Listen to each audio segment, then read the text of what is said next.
தொடர்பை அவங்களை யுவராஜ் விடுதலை செய்தியை வச்சு இப்போ எதுக்காக இந்த நேரம் என்றால், நேற்று நம்ம தலைவர் எழுச்சி தமிழர் ஆர்ப்பாட்டத்திற்கு சென்னை ஹைகோர்ட் ஆர்ப்பாட்டத்திற்கு போயிட்டு திரும்ப வந்து கொண்டிருக்கும் போது ஒரு ஆர்எஸ்எஸ்ஸின் கைகூலி, பிஜேபியின் கைகூலி தலைவர் காரை வேண்டும் என்று பார்த்து தலைவர் கார் முன்னாடி வண்டியை விட்டிருக்கிறார். தலைவர் கார் அங்கே இடிக்கவே இல்லை. ஆதாரப்பூர்வமாக தெரியப்படுகிறது அந்த வீடியோவில். தலைவர் கார் இடிக்கவே இல்லை. ஆனாலும் தலைவர் கார் இடிக்கவே இல்லை, போங்கன்னு சொல்லியாச்சு. வேணுக்குன்னு விடுதலை சிறுத்தை நபர்கள் வந்து அங்கே அடித்தாங்களாம். இவர் மீண்டும் இறங்கி போயிட்டு யார் வண்டி கிளாஸ் இருக்குன்னு கேட்டு திருப்பி பிரச்சனை பண்ணதுனால மட்டுமே தான் விடுதலை சிறுத்தையில் அடித்தார்கள். அதுக்கு இப்போ என்ன கமெண்ட் வருதுன்னு பாருங்கள். இந்த நியூஸ்லாம் முடிஞ்சிடுச்சு. முக்கியமாக இந்த பாலிமர் செய்தியில் என்னன்னு தெரில. அது பிஜேபிக்கான சேனலா இல்லை பாமகக்கான சேனலா இல்லை மற்ற கட்சி ஏதாவது எதிர்கட்சி சேனலா என்னன்னு தெரில. காசு நிறையா கொடுப்பாங்க நாட்டுக்கு, நீங்கள் திருமாவளவனை பற்றி தப்பாக போடுங்க அப்படின்னு. நீங்கள் எழுச்சி தமிழரை பார்த்து பாலிமர் நியூஸில் அம்மா தப்பாக போடுறீங்க. என்ன இப்போ ஒரு பத்திரிகைனா என்ன எதுவும் முழு விவரமே தெரிந்துட்டு தான் போடணுமே தவிர, நீங்கள் பட்டு எல்லாத்தையும் முந்திரி கொட்டையிட்ட முன்னாடி போயிடுறீங்க. ஒரு பத்திரிகையாளன்றது இந்த சேனல் தேவையே இல்லை. பாலிமரில் அம்மா இது போகிறீங்க. தலைவர் மேலே என்ன விரோதம் என்ன இதுன்னு தெரியல. யாராவது காசு தருவாங்க, போடுங்க இந்த மாதிரி காசு நிறையா வாங்கிக்கலாம் அப்படின்னு இருப்பாங்க.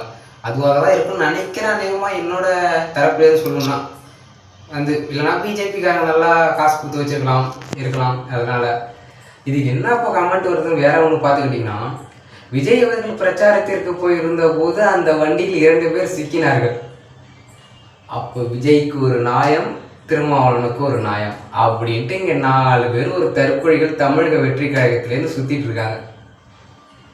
இந்த மாதிரி எங்கள் தலைவருக்கு உங்கள் தலைவர், இதே அவர் தலைவர் இல்லைடா, அவர் ஒரு சினிமா நடிகர்னு சொன்னால் யாரும் கேட்க மாட்டேங்கிறாங்க. தலைவர்னா களத்துக்கு வரணும். சினிமா நடிகர் மட்டும்தான் களத்துக்கு வர மாட்டார். நடிக்கிறதுக்கு மட்டும்தான் ஒன்லி வருவார், களத்துக்குலாம் வர மாட்டார். இடித்ததுக்கு அந்த வண்டியை பறிமுதல் பண்ண சொன்னோம். இப்போ நாங்கள் அந்த வண்டி இடித்ததுனால கீழே விழுந்தது காயம் ஏற்பட்டதுனால பறிமுதல் பண்ண சொன்னது. இப்போ எங்கள் தலைவர் இடித்தாரா இல்லை எங்கள் தலைவர் தான் இறங்கி போய் அடிக்க சொன்னாரா? எல்லாம் தலைவரின் உணர்ச்சி வசத்தில் அடிக்கப்பட்டார்கள். தலைவர் மேலே இருக்க அன்பும் அக்கறையும், ஒரு உயிரின் உயிரான தலைவரை நேசிக்கிற தலைவரை இப்படி பேசுகிறானேன்ட்டு அடித்தார்கள் எல்லாம் சேர்ந்து. இதற்கு தலைவருக்காரே இடித்து விட்டாருன்னு சொல்கிறீங்க. அப்புறம் ரீசெண்டாக ஏடிஎம்கே அதிமுக அனைத்து இந்திய அண்ணா திராவிட முன்னேற்ற கழகம் அது பார்த்துக்கிட்டிங்கன்னா, இப்போ எடப்பாடி அவர்கள் நம் தலைவரை கொச்சைப்படுத்துகிறார்கள். மிகவும் மிகவும் ரொம்ப கொச்சைப்படுத்துகிறார். பிரச்சாரத்தோட தான் திமுகவிற்கு ரொம்ப ஜால்ரா அடிக்கிறதுக்கு முன்னாடி வராருங்க திருமாவளவன் அப்படின்றாரு. அந்த அனைத்து இந்திய அண்ணா திராவிட முன்னேற்ற எப்படி இருந்த கட்சி அம்மா இருக்கும் போது, அம்மாவை பிஜேபி எதிர்த்தனால்தான் தலைவர் அந்த கூட்டணியில் இருந்தார். அந்த கட்சி இப்போ எவன் காலிலேயோ யார் காலிலேயோ விழுந்து நீ ஆட்சியை பிடிச்சிருக்கீங்க. ஆட்சிக்கு ஒரு கட்சியோட பொதுச் செயலாளராக இருக்கீங்க. பிஜேபி கூட கூட்டணி வச்சுக்கிட்டு எங்கள் தலைவரை பார்த்து திருமாவளவன் விடுதலை செய்தி கட்சி திருமாவளவன் அவர்கள் இப்போ திமுகவுக்கு நல்லா சால்ரா அடிக்கிறாரு அப்படின்றீங்க. நீங்கள் தான் போயிட்டு பிஜேபி நல்லா ஒட்டு துணையாக இருந்துக்கிட்டு ஜால்ரா தட்டுறீங்க. தமிழ்நாட்டையே வேற கூட்டு எப்படி சொல்கிறது, அப்படியே தூக்கிட்டு போயிட்டு பிஜேபி கையில் ஒப்படைக்கலாம் அப்படின்னு ஒரு குறிக்கோளோடு இருக்கீங்க. இப்போ வந்த கட்சியும் சரி, இப்போ வரக்கூடிய கட்சி அப்படி தான் மாறுது எல்லா கட்சியுமே. அதை பார்த்து சொல்கிறீங்க. யார் எங்கள் தலைவர் யார் காலையில் விழுந்து பார்த்துருக்கீங்களா? கால் கையில் விழுந்து நீங்கள் ஆட்சி பிடிச்ச உங்களுக்கே பேசும்போது ஆடு மாடு மேய்க்கிறவங்களுக்கு பிறந்த எங்கள் தலைவர் எப்படி பேசுவார்? இப்படி ஒரு அவதாரம் எடுத்திருக்காரு. டெல்லி நாடாளுமன்றத்தில் குரல் எழுப்புகிறார் தலித் மக்களுக்கு. உங்களால் போய் எழுப்ப முடியுமா? உங்களோட எம்பி போய்ட்டு தலித் மக்களுக்கு ஏதாவது குரல் எழுப்பியிருக்காரா? அவங்க எப்படி நாடாளுமன்றத்தில் சட்டமன்றத்தில் ஏதாவது தலித் மக்களுக்காக பேசியிருக்கீங்களா? நீங்கள் அதிமுக ஏதாவது தவறுதலாக போட்டுட்ருக்கீங்க, தவறுதலாக பேசுகிறீங்க. என்ன அப்படி எங்கள் தலைவர் பண்ணிட்டாரு? கொள்கை சார்ந்து நடக்கிறாரு, உங்களுக்கு கொள்கையே இல்லாமல் நடக்கிறீங்க. என்ன கொள்கை? அதிமுக கொள்கை சொல்லுங்க பார்ப்போம். என்ன கொள்கை? பிஜேபியுடன் கூட்டணி வைக்கிறது கொள்கையா? தமிழ்நாட்டை நாங்கள் ஜெயிச்சு பிஜேபியுடன் ஒப்படைக்க போகிறோம், அது கொள்கையா? என்னன்னே கொள்கைனே தெரில. அது வந்து பேசுகிறீங்க. அது கூட ஏன் தான் இப்படி இது பண்ணுறீங்கன்னு தெரில. எங்கள் தலைவர் திமுகவை எதிர்த்தா ஏதாவது கேட்டிருக்காரா? நீங்கள் வாங்க, திமுக எதிர்க்கிற இடத்துக்கு ஏதாவது போய் கேட்டிருக்காரா? திராவிட அரசியலையும் தலித் மக்கள் பட்டியலின மக்களுக்கு ஏதாவது ஒன்றுனா தான் முதலில் குரல் எழுப்புவார். திராவிடத்தை விடமாட்டார். திராவிடன்றது வேறு, திராவிட முன்னேற்ற கழகன்றது வேறு. திராவிட அரசுன்றது வேறு, திராவிட முன்னேற்ற கழக அரசுன்றது வேறு. அதை புரிந்துக்கோங்க. திராவிட முன்னேற்ற கழகம் என்றால் திமுக. திராவிடம் என்பது பெரியாரின் கொள்கை. அதுவே தெரியாம வந்து எடப்பாடி பேசிட்டு இருக்காரு. எம்ஜிஆரும் ஜெயலலிதாவும் அதிமுகவை நல்லாக வைத்திருந்தார்கள். எடப்பாடி கையில் போனதிலிருந்து அதிமுக ஜீரோன்ற இடத்துக்கு வந்து விட்டது. கேட்டால் எல்லா இடத்துலையும் சிரிச்சுக்கிட்டு அம்மா என்னது எம்ஜிஆர் சிலைக்கு மாலையை போட்டு அண்ணா சிலைக்கு மாலை போட்டுன்றாரு. இது என்ன இது கதை? சாரிப்போ நான் அண்ணா சாரி எம்ஜிஆர்னு இப்படி பார்த்து சொல்கிறாரு. என்ன இது கதை? என்னன்னு ஒன்றும் புரியல. அப்படி என்ன எங்கள் தலைவரோட விரோதம்? ஏன் உங்கள் கூட்டணி வரலையா? 10 சீட்டு தரம்லாம் திருமாவளவன் வரமாட்டேங்கிறாரு அப்படின்ட்டு ஒரு கோவமா? 10 சீட்டு வேணுன்றா அவர் எப்பயோ வந்திருக்கலாம். அவங்க கூட எடப்பாடி அவர்கள் கூட 10 சீட்டு வேணுன்றா எப்பயோ வந்திருக்கலாம். ஏன் வரல? அது யோசிச்சா? ஏன் திருமாவளவன் நம்ம 10 சீட்டு தரேன்னு சொல்லி வரமாட்டேங்கிறாரு? எதுக்கு? ஏன்? அது யாராவது யோசிக்கா? இல்லை. நமக்கு தேவை வந்து எப்படியா ஜெயிச்சு பிஜேபி கிட்ட தமிழ்நாட்டை ஒப்படைச்சிட்டா போதும். அந்த குறிக்கோளோட ஓடுறீங்க. எங்கள் தலைவர் தமிழ்நாட்டை மீட்டெடுப்போம், தலித் மக்களுக்கான உரிமையை வழங்குவோம், சாதி ஒழிப்பு அரசியலை பேசுவோன்றாரு. அது வந்து உங்களுக்கு பொறுக்கலை. தலைவர் இப்போ கூட ஒரு ரிசனை சொன்னார், திராவிட முன்னேற்ற கழகமே மீண்டும் ஆட்சி அமைக்கும், அதுக்கு உற்று துணையா விடுதலை சிறுத்தைகள் இருப்போன்றிருப்பார். உற்று துணையாக அது வந்து பொய் வாக்குங்கள்லாம் இல்லை. மீண்டும் திராவிட முன்னேற்ற கழகம் ஆட்சி அமைக்கும்.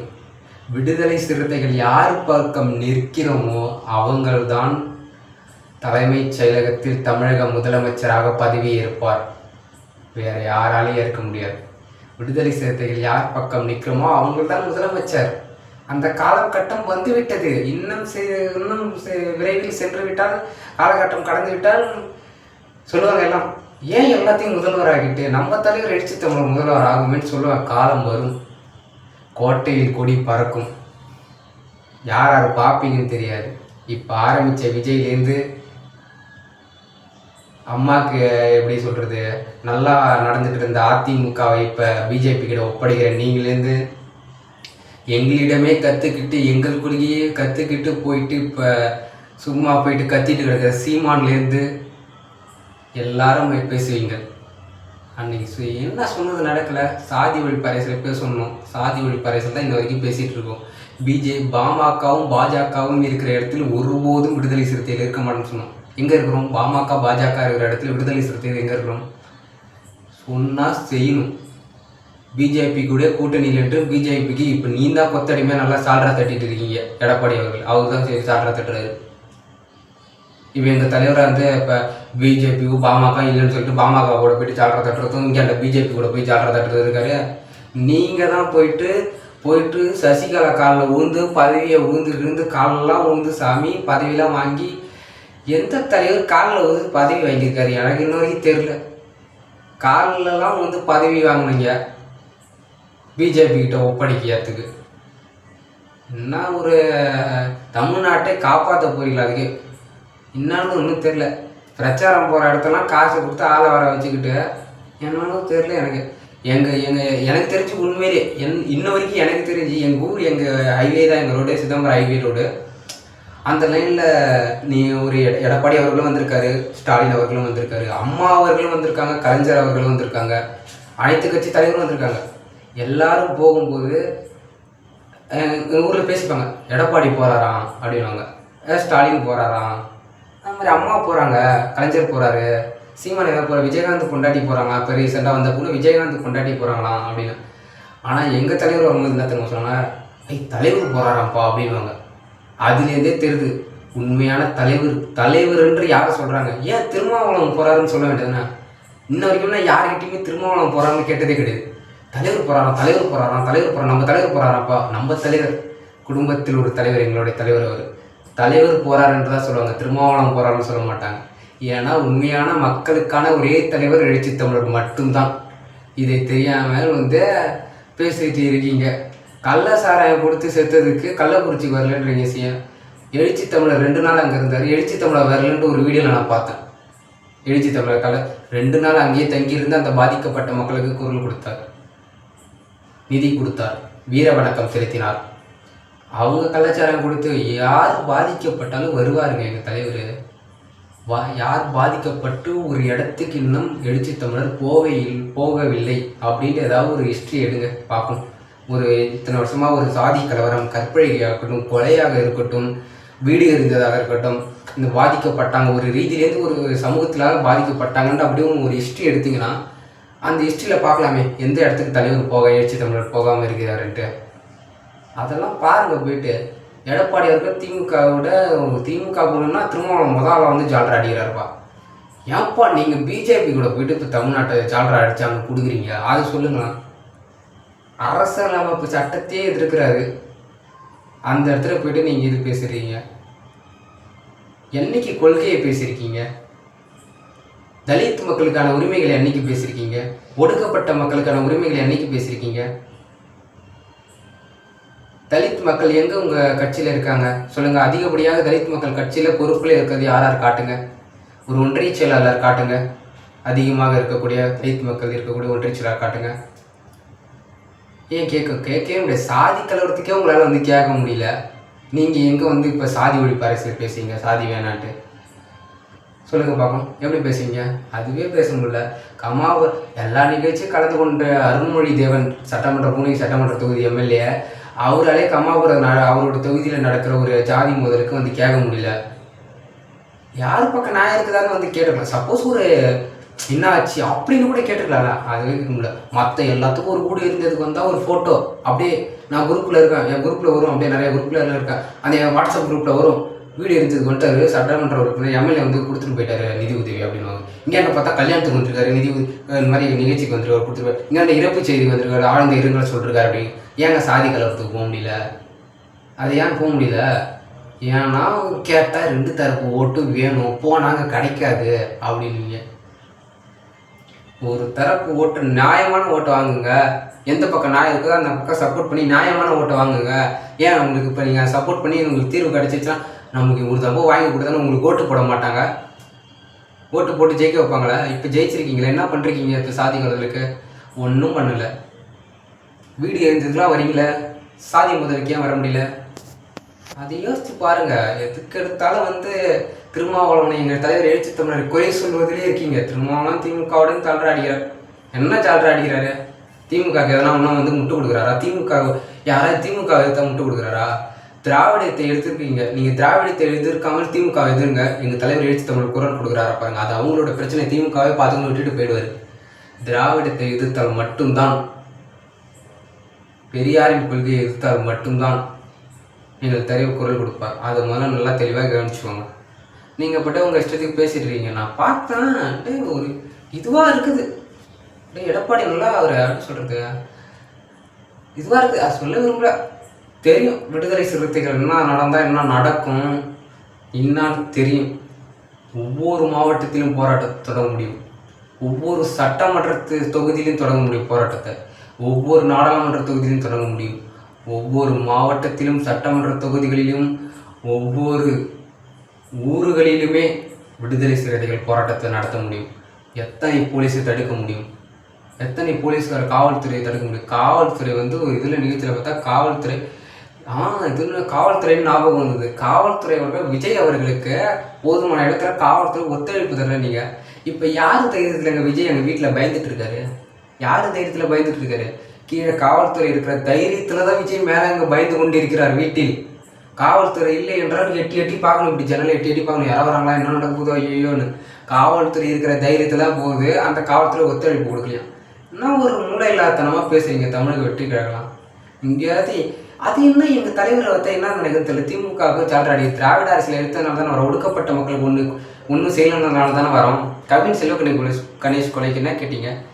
கள்ளக்குறிச்சிக்கு வர முடிஞ்சது கள்ளச்சாராயம் குடிச்சதுக்கு. யார் கள்ளச்சாராயம் அது அவனோட திமுறில் குடிச்சு செத்த கள்ளக்குறிச்சிக்கு வர முடியுது. உங்கள் பிரச்சாரத்துக்கு வந்த 40 பேர் உயிர் 41 உயிர் செத்ததுக்கு வர முடியல. இன்னமும் வரத்துக்கு அனுமதி வேணுமா? என்ன இது அனுமதி? உங்களை ஏங்க கூட்ட நெரிசலில் நம்ம செத்தாலும் பரவாயில்ல, நமக்கு செத்தவங்களை பார்க்க வரணுங்க. எங்கள் தலைவர் போனார், ஏன் கூட்ட நெரிசல் தான். ஆனால் எங்கள் தலைவர் எத்தனை மணிக்கு போனாலும் பார்க்க முடியுங்க. நீங்கள் இப்போ இத்தனை கட்சியில் இருக்கீங்க, எனக்குலாம் தெரியாது. நான் எங்கள் தலைவர் கூட சரிக்கு சமமாக உட்கார முடியும். எங்கள் தலைவர் உட்காந்துருக்காரா, அதே வரிசையில் என்னால் உட்கார முடியும் இல்லையா? அதுக்கு பின்னாடி வரிசையில் உட்கார முடியும் இல்லையா? அவர் பக்கத்துலேயே நான் நிற்க முடியும். நீங்கள் இப்போ மற்ற கட்சியோட தலைவர் பக்கத்தில் நிற்க முடியுமா? பக்கத்தில் சரிக்கு சமமாக உட்கார முடியுமா? சரி உட்காரணுன்னு பிளாஸ்டிக் சேர் 2 சீட்டாம். விசிகாவை பார்த்து மற்ற கட்சி நல்லா சொல்கிறாங்க, பிளாஸ்டிக் சேர் 2 சீட்டாம். எனக்கு கமெண்ட்டுகள் நிறையா வரும், plastic chair 2 seat, plastic chair 2 seat. நீங்கள் மட்டும் என்ன எங்களுக்கு தங்கத்திலே சேர் கொடுக்க போகிறீங்க? பிளாஸ்டிக் சேர்ன்றீங்க. விஜய் அவர்கள் கோடி சேர்த்து வச்சுருக்காரு, வந்தாருன்னா எங்களுக்கு இருக்கிற 4 சட்டமன்ற உறுப்பினர்களுக்கும் இப்போ தங்கத்தில் ஒரு சேரு, எழுச்சி தமிழர்களுக்கும் எங்கள் MP ரவிக்குமார் அவர்களுக்கும் சேரு, தங்கச்சேரு, தங்கத்திலே சேர் போட்டுருவோம், நாங்கள் தங்கத்திலே செருப்பு அப்படின்றீங்களா? நீங்கள் மட்டும் என்ன சேர் தர போகிறீங்க? நீங்கள் இப்படி பிளாஸ்டிக் சேர்ன்றீங்க.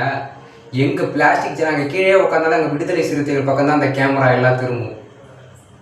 அதை மஸ்ட்டு புரிஞ்சுக்கோங்க. நீங்கள் ஓரத்தில் ஒதுக்கி வச்ச பார்த்தாலும், அதான் போன வீடியோ சொல்லுவோம், ஓரங்கட்ட பார்த்தாலும் ஒதுக்க பார்த்தாலும் நாங்களே மையம் என்பதை தீர்மானித்து விட்டார். தலை நிமிர சேரி திரளும் தலைகீழாய் நாடு குரலும்னாரு. தலை நிமிர்ந்து நிற்குது சேரி எல்லாம், ஒரு சேரி தலை குனியவில்லை. தலைகீழாய் நாடே புரண்டு கொண்டிருக்கிறது. RSSின் கட்டுப்பாட்டில் தமிழ்நாட்டை மீட்டெடுக்க எழுச்சி தமிழர் அயராத பாடுபட்டிருக்கிறார். தமிழ்நாட்டை மட்டுமல்ல, ஒடுக்கப்பட்ட சாதி வன்கொடுமையில் தாக்கப்படுகின்ற அனைத்து சமூகத்துக்கும் போராடி கொண்டிருக்கிறார் எழுச்சி தமிழர். வருங்கால பிரதமர் ஆகக்கூடிய அனைத்து தகுதியும் கொண்டவர் எழுச்சி தமிழர். எடப்பாடி அவர்களுக்கு என்ன தகுதி இருக்குது? முதலமைச்சரானா பிஜேபி போய் ஒப்படைச்சிடுவார் அப்படின்னு அந்த தகுதி இருக்கான். எல்லாம் மறைமுக அரசியல்வாதிகள். தமிழக வெற்றி கழகம், RSS, பிஜேபி, அதிமுக எல்லாம் மறைமுக அரசியல் கட்சிகள். வெளியில என்ன வேணா பேசலாம், உள்ளுக்குள்ள மறைமுகமாக திட்டமிட்டு கொண்டிருக்கிறார்கள். நம்ம திமுகவுடன் சொல்கிறாங்க பாசிசமா பாயாசமா, விஜய் அவர்கள் சொன்னார். இப்போ நீங்கள் என்ன பண்ணிட்டு இருக்கீங்க? பாயாசம் குடிச்சிட்டு ஊரில் பயந்துக்கிட்டு காவலுக்கு போலீஸை உட்கார வச்சுட்டு இருக்கீங்க. எந்த வீட்டில் இருக்கீங்க என்னன்னே தெரில. மேலே காவல்துறை ஒத்துழைப்பு கொடுக்கலன்ட்டு காவல்துறையாக அங்கே ஒத்துழைப்புக்கு உட்கார வச்சுருக்கீங்க பாதுகாப்புக்கு. ஏன்? அதை வச்சுட்டு புரிஞ்சுக்கிட்டு பேசுங்க. எப்பயுமே 2 தரப்பும். தலைவர் காரில் இடிக்காத எப்பயும் விஜய் அவர் காரில் இடிச்சதுக்கு பயமுச்சு எங்கள் திருமாவளவனுக்கு ஒரு சட்டம், விஜய்க்கு ஒரு சட்டமான்றீங்க. என்ன இது ஒரு அல்பத்தனமான பேச்சு? அவன் வேலுக்குன்னு நிறுத்தினா தலைவர் காரை கூட இடிக்கல, அந்த இடத்துல இது பண்ணுறீங்க. அதை ஃபஸ்ட்டு புரிஞ்சுக்கிட்டு பேசுங்க. அன்றைக்கும் உங்கள் இஷ்டத்துக்கு நீங்கள் பட்டே பேசிக்கிட்டு இருக்கீங்க, சரிங்களா? ஃபஸ்ட்டு அது திருந்திட்டு வாங்க. எடப்பாடி அவர்கள் இன்னும் முதலமைச்சராகிறதுக்கு தகுதி இல்லாதவர், சரிங்களா? விடுதலை சிறுத்தைகள் யார் பக்கம் இருக்கிறோமோ அவர்கள் மட்டுமே முதலமைச்சர். அடுத்த தேர்தலில் மாற்றத்தை காண்பீர்கள். சிறுத்தையின் ஓட்டம் தொடரும். சீரும் சிறுத்தையாய் வளம் வருவோம். தமிழ்நாட்டை சிறுத்தைகளின் கட்டுப்பாட்டில் உள்ளதுன்னு சொல்லியிருக்கார். தமிழக அரசியலில் சிறுத்தைகளின் கட்டுப்பாட்டில். எங்கு திரும்பினாலும் சிறுத்தைகள் விளம்பரம், எங்கு திரும்பினாலும் சிறுத்தைகள் முழக்கம். அடங்கமறு அத்துமீது திமுறையேடு திருப்பி அடி.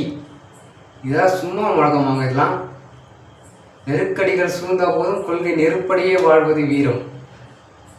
சாதிதான் சமூகம் என்றால் வீசும் காட்டில் விஷம் பரவ சொன்ன அம்பேத்கர். அப்படியாப்பட்ட வழியில் வந்தவர் எங்களுடைய வாழும் அம்பேத்கர், எழுச்சி தமிழர். அந்த அம்பேத்கர் போய்விட்டார் என்று நினைக்கிறீங்க. அதை விட டபுள் மடங்கு அம்பேத்கர் இங்கே இருக்கிறார், வாழ்ந்து கொண்டிருக்கிறார். அந்த அரசியலை நீங்கள் பேசி முடித்து விட்டீங்கள். அம்பேத்கர் அரசியல் போய்விட்டது அப்படின்னு நினைக்காதீங்க. அந்த அரசியலை தவிடுபடியாக்கி நீங்கள் என்ன பேசினாலும் எங்கள் தலைவர் எழுச்சி தமிழ் மிரட்டலிடுவார். தலித் மக்களுக்கு ஒன்று நாள் வேடிக்கை பார்க்க மாட்டார். அதை ஃபஸ்ட்டு புரிஞ்சிக்கிட்டு பேசிட்டு அதுக்கப்புறம் தெளிவாக அரசியல் பண்ணுங்க. மற்ற எல்லா கட்சிக்கும் சொல்கிறேன், அதிமுகவுக்கும் சொல்ல, தமிழக வெற்றி கழகத்துக்கும் சொல்ல, சீமானுக்கும் குறிப்பிட்டு சொல்ல. அவரை நாங்கள் இது பண்ணல, முக்கியமாக இப்போ எங்களுக்கு இது பண்ணுறது அந்த அதிமுக, பிஜேபி, தமிழக வெற்றி கழகம், இது 3 தான் இப்போ ஓவராக தலைவருக்கு அந்த தலைவர் கொஞ்சம் இது பண்ணுறாங்க. கொஞ்சம் நல்லா பாருங்கள், தலைவரின் அரசியலை புரிஞ்சுக்கோங்க, நல்லா புரிஞ்சுக்கிட்டு பேசுங்க. அதுக்கப்புறம் வந்து நீங்கள் என்னென்ன பேசுங்க. மீண்டும் சொல்கிறார் லாஸ்ட்டாக, விஜய் அவர்கள் அரசியலுக்கு வந்திருக்கார். என்னிடம் நான் சாதாரண ஒரு முகாம் நிர்வாகி, என்கிட்ட வந்து அவர் விடுதலை செய்தே சாதாரண ஒரு முகாம் விஜய் அவர்களை என்கிட்ட ஒரு 5 நிமிஷம் அரசியல் பேச சொல்லுங்கள். 5 நிமிஷம் தான் என்கிட்ட பேச சொல்லுங்கள். நான் கேட்கறதுக்கே விஜய் அவர்களுக்கு அரசியல் தெரியாது, அந்த அளவுக்கு கூட அரசியல் தெரியாது விஜய் அவர்களுக்கு. நான் சவால் விடுறேன், நான் சொல்கிறேன், விஜய் அவர்களை என்கிட்ட 5 நிமிஷம் அரசியல் பேச சொல்லுங்கள். என்கிட்ட 5 நிமிஷம் பேச சொல்லுங்கள். அம்பேத்கரை பற்றி பேச சொல்லுங்கள். எங்கே பிறந்தார், எங்கே வளர்ந்தாருன்னு தெரியுமா? காலண்டர் கிழிக்கும் போது பிறந்த நாளை பார்த்தா போயிட்டு மாலை போடுற ஒரு விஜய் கொள்கை தலைவர் வச்சுருக்குது. இதில் வந்து பேச வந்துட்டாங்க தமிழக வெற்றி கழகம்னா. 5 நிமிஷம் என்கிட்ட அரசியல் பேச சொல்லுங்கள் விஜயை. முடிஞ்சா சேலஞ்ச் பண்ணுறேன், முடிஞ்சா விஜய் அவர்களை 5 நிமிஷம், எண்ணி 5 நிமிஷம் என்கிட்ட பேச சொல்லுங்கள் அரசியலை. அதுக்கப்புறம் பாருங்கள், நான் பேசுகிற அரசியல் கூட கொஞ்சம் கூட பேச, நான் சாதி ஒழிப்பு அரசியலை பேசுகிறவன். அவர் என்ன அரசியல் பேசுவார்? அம்பேத்கர் கொள்கை பேசுவாரா? அந்த கொள்கை தான் நானே பேசிடுவேனே. பெரியார் கொள்கை பேசுவார், அதையும் தான் நானே பேசிடுவேனே. என்னங்க பேசுவார்? பார்க்குங்க, 5 நிமிஷம் ஆனால் பேச சொல்லுங்க பார்க்கலாம், என் கூட போட்டி போட்டு. அதுக்கப்புறம் பார்த்துக்கலாம். அதை பெஸ்ட்டு புரிஞ்சுக்கிட்டு எல்லாம் பண்ணுங்கள், சரிங்களா? நன்றி.